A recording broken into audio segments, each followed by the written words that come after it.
kicked John Stubb out. Yeah, he did. He did. Okay. We decided to kick Dwayne out and we got her as a baby. Yeah, no problem. I can handle it. Just let me know when you need me. How about can you compare government issue today to Yes. government issue? Can you compare government issue today to government issue like 30 years Back ago? then. Well, it's like the end of an era. An E-R-R-O-R. It's just John Barry, the original guitarist back there. He's trying with, to say something bad about me. No, I'm not. I'm just joking. No, it's a comparison. We were all like young, loud, and angry, and now we're maybe older, a little bit louder, and like more cynical. We've come full circle. I'm more cynical, probably, if anything, but not as that. Well, their anger thing is there, like when you're talking about like stupid things that are out there still in the world and whatever. But it's not like the Legless Bull anger where I like watch some like TV and I go like it was my Attack the World EP. It was like anything that I could attack. I just like saw a 60 minutes segment on like cowboy fashion, and I went like $10,000 for a pair of boots. Like fuck that, man. It's like that was our greatest song. cowboy fashion. And I'm still mad about that. Yeah. I'm still mad about Urban Cowboy. That really Urban Cowboy again. really fucks me. Yes. And hey, Dwayne, be part of the interview.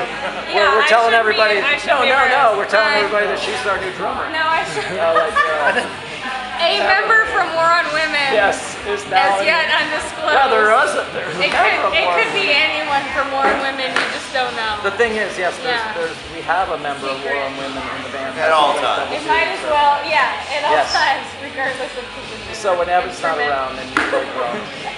That's great. No problem. I got it. So like, but comparing to today, definitely, I would say that like, well, we're like a little bit more like relaxed, maybe, in comparison to What like. are you trying to say? What are you trying to say? Not as angry. Not as angry as the days in the '80s. There's still things out there that are fucked up in the world, and like when you got like Hey Ronnie in the '80s, and now you got Hey Donnie in the 2000s. Yeah, I like that. Actually. So, like we mix it up, we do Hey Donnie instead of Hey Ronnie or whatever, and because he's just about the same bullshit, it's like, it's pretty bad. It's much nicer, like in comparison to the 80s, that we're actually getting the luxuries of like a motel room after a show or something, because GI in the 80s, we always have to like, hey brother, and we got to play with Cop Stabber, and people shouldn't take their lyrics so seriously.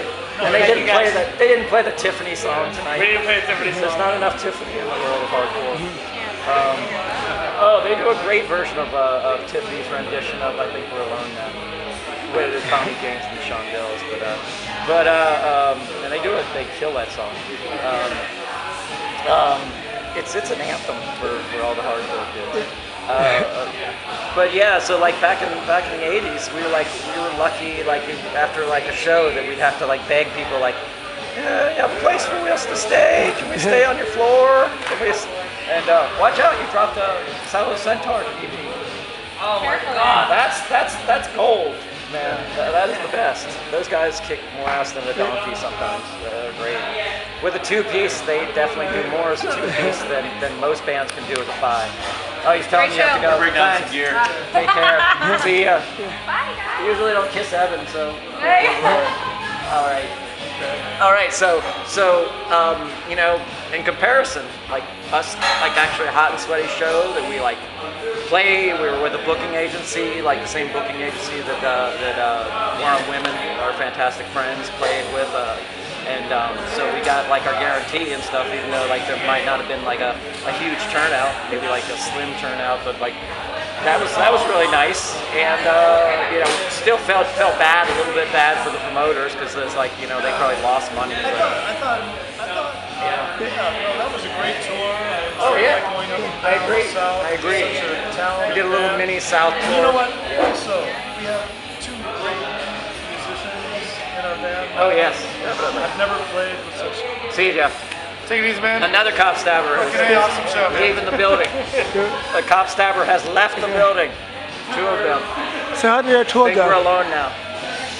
So how did that tour go? The tour went great. I mean, it was like gauging on like some of the slim turnouts. I mean, it's changed a little bit over the '80s. I mean, like when GI played in the '80s, a lot of these are the small places in the South, like North Carolina.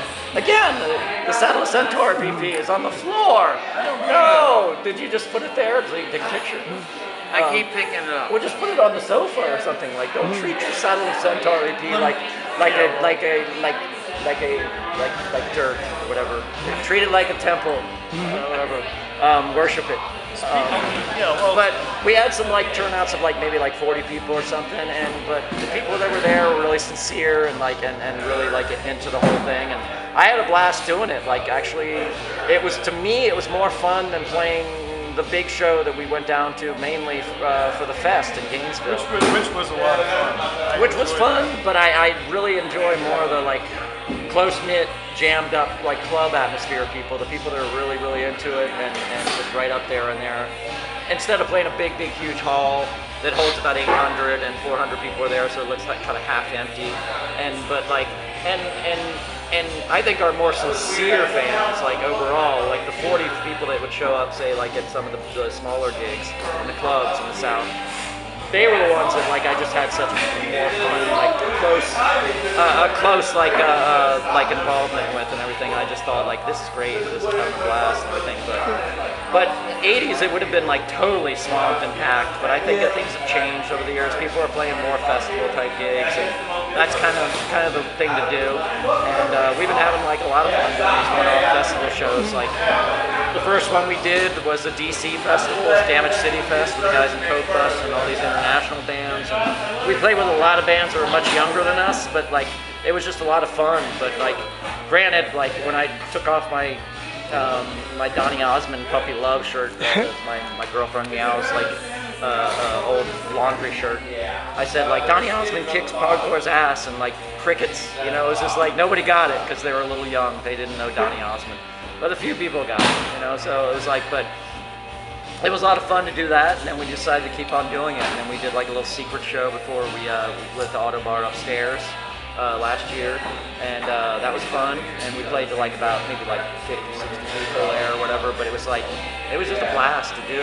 And then we went on to play the Badass Weekend Festival in Houston. We float out there, and the thing is, like GI in the 80s, that's the difference, that's a huge difference compared to now, is that we had maybe a few times we flew out to some gigs, like we flew out for Mystic Tour. They flew us out to like Hollywood and played like a string of dates in California, set up, and then we basically did a whole recording for them for Mystic, and basically like we did these shows out there, and they were a lot of fun and they were cool. And then one other time we had a show in Miami where we flew out just for that gig, and that was like, and we paid for our like, you know, motel rooms or whatever, and that was like very rare that ever happened. But we basically blew all the money that we made at the show on the flights and the motel rooms, and so we didn't like, you know, take any money back. But this time around, it's just been awesome that we're like, I didn't know these kind of things happened. You know, like it didn't happen in the 80s for us, that's for sure. And like we got flown out to gigs. They got paid for the plane fare, the money that went into that. Then we got paid for the show, and then we sold merchandise, and then they put us up in motels and fed us, and it was like, felt like kings. I mean, it was like really nice.